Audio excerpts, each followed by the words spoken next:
Hello. Just say hi. So we made this amazing simit. We made it low carb and keto. Let me tell you what simit is. We traveled to Istanbul several years ago and we loved it. It's a beautiful place to visit. And while we were there, we fell in love with so much of the food, but especially these. This is a street pastry called simit. Yes, it looks like a bagel. It's a little bit different. It's special.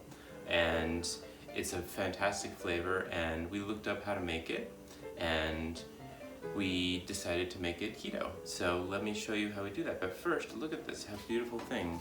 It's a twisted pastry dough. It's a real yeast bread dough, and coated with sweet egg wash and sesame seeds and baked. It's really delicious, and I'm going to show you how to make it at home by yourself. It's great. You're going to love it. And give us a subscribe and like and tell us what you think about it in the comments. Bread dough time. It's going to be delicious. First, get your scale, get your mixer. Start with your oat fiber, 40 grams.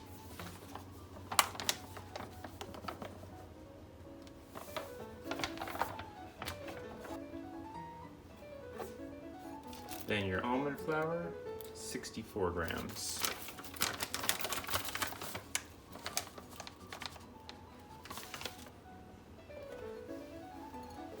Vital wheat gluten, 190 grams.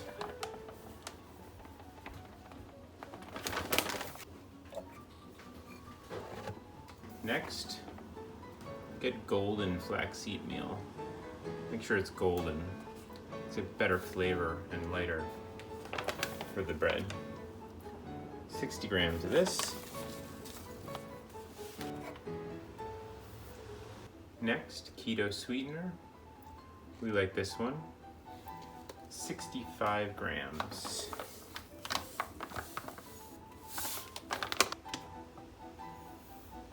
You also need some xanthan gum. Just gonna do a half teaspoon of xanthan gum. Some sea salt, 7 grams.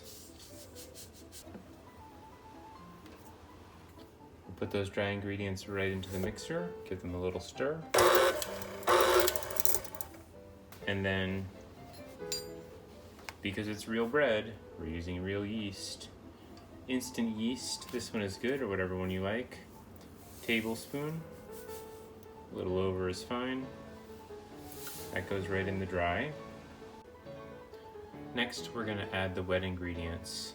We have 2 eggs, whisked together and not cold, and 4 tablespoons of butter, slightly melted, and we're gonna get 1 cup of very warm water. Into the water, a teaspoon of honey, which is just purely yeast food, so the yeast can make nice bubbles and rise up our bread. This is not going to affect the final carbs of the bread. Quickly put all of your wet ingredients in and start the mixer.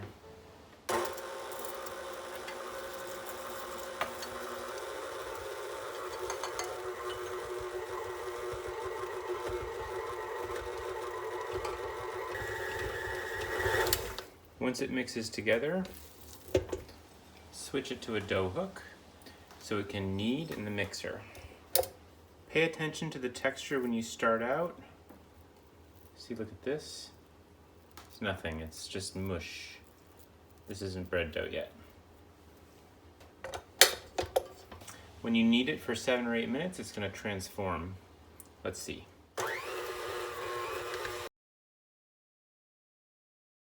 You should start to see it forming a ball. If you use a little bit too much water, you can just get a spatula and help it along in the beginning. Keep on kneading.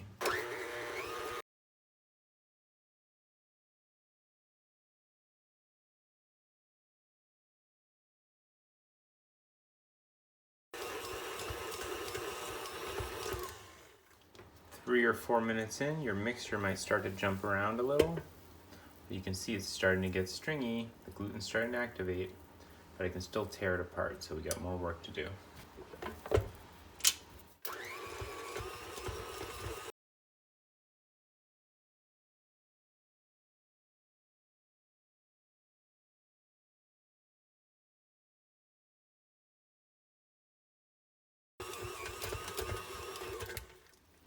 think we've been going for about 6 minutes now, and it's getting pretty good. We've got 2 distinct chunks of dough here. Doesn't matter, they're gonna get back together. Checking our gluten. It's a little sticky, stretchy. I can still pull it apart pretty easily though, so a couple more minutes will get us to where we wanna go.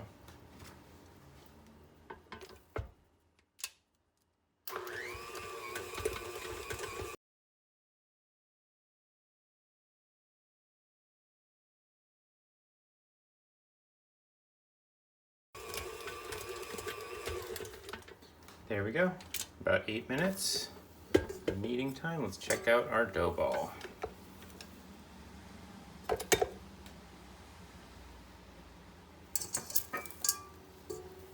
So it might be a little separated, so I'm just gonna do it by hand a little bit. Get that gluten texture. This is what you want. It should be stringy, it should be stretchy. It should feel like a nice real dough.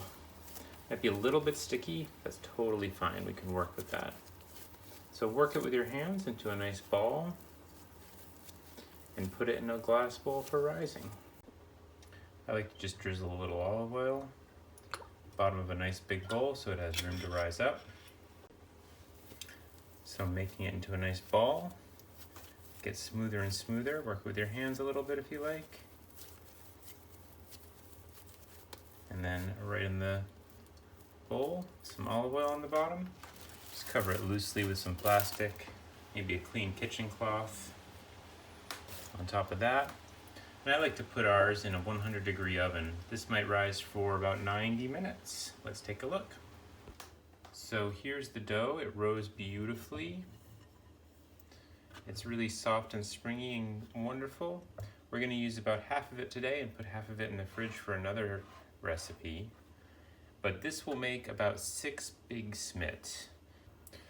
Real smit, what they do is they coat it in a molasses mixture, pekmez it's called, grape molasses.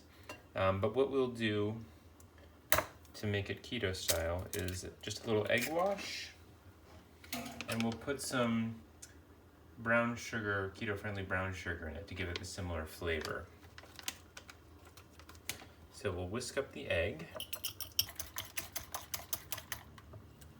and then measure some brown sugar in. A couple tablespoons is all you need. That's 1 sticky stuff, but it's really good. 2 tablespoons, and then mix that thoroughly in with your egg. And that's gonna wait until it dissolves a little bit. You know, it's okay, we can put a little bit of water in it too. Carefully, a little bit at a time, like a tablespoon. That's all you need.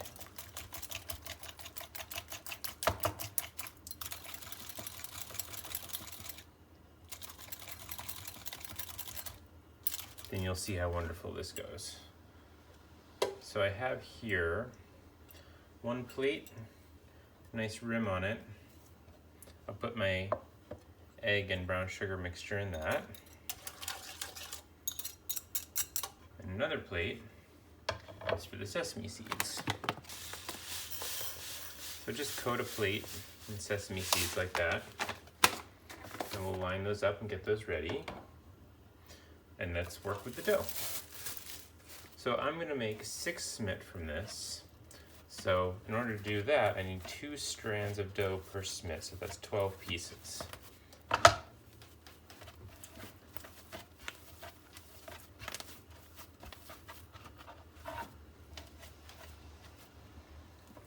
So that's in half,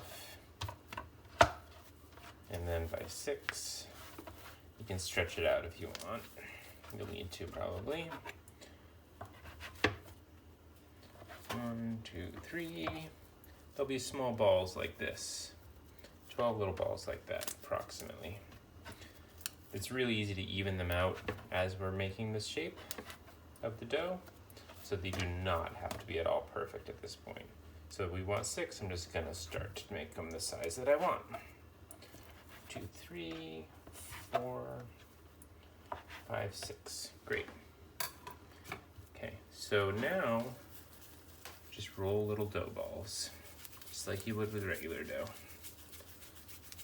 They're still warm from rising, and you're gonna wanna make them into long pieces, so once you get them working, you'll start to roll them out like this. So that one started, so we'll do them all about the same. So you're just warming up the dough, working it so that it's smooth, and it's gonna take the shape that we want.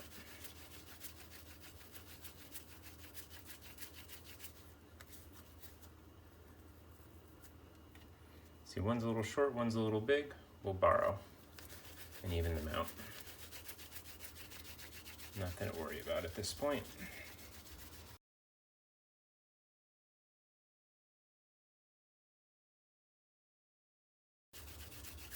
You definitely want to be a little strong with it so that it starts to get that good dough action. Okay, great. Now we're ready to put our Simit together. So take each piece of dough and slowly roll it out with your fingers. See, spreading it out. You want to get these as long and thin as you can. Just keep going. It'll shrink. Just keep pushing it. Push it in. Push it into the board. Give it some pressure. See? Now it's getting longer and longer. Stretch it really far, and it goes back. That's why you have to roll it and do it little bit by little bit. You can put one aside and work on the other one so it relaxes. And then you can stretch it further after a few minutes. Okay, so now these are a bit longer. You can even stretch them when you're doing this. Take two, put them next to each other like this, and you're gonna roll them opposite directions, and they twist together. And then put them into a circle, roughly, and squeeze the ends together really strong so they don't open up. And there it is. That's the shape. We're gonna dip it first in the egg wash with the brown sugar in it, and then right on top of the sesame seeds to coat it. So quickly, working quickly, make sure you get it pretty well coated, right? And then right into the sesame, both sides. Toss it around. Make sure you're totally covered in sesame seeds. And then there it is. Let's make some more.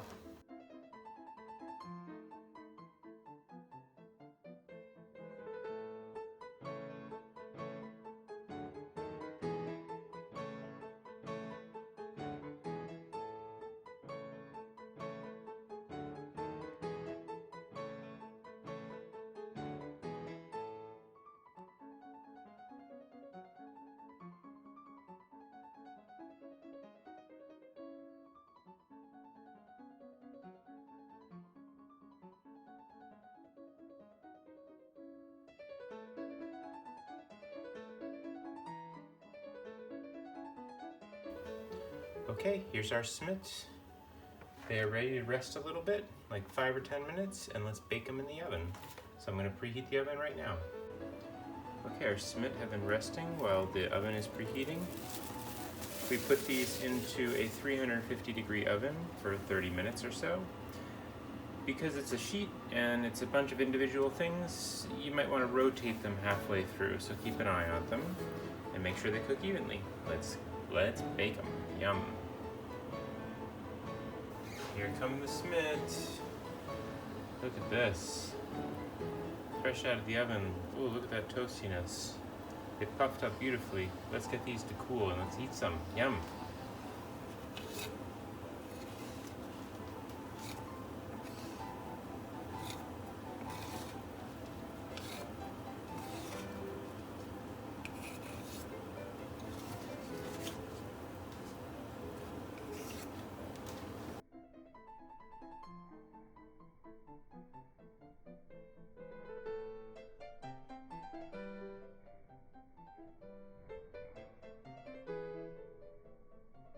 Let me show you what it tastes like.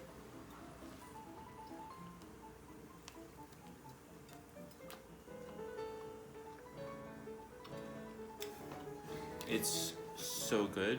You can't even tell it's low carb or keto. I know. That first bite, you Yes. would love it.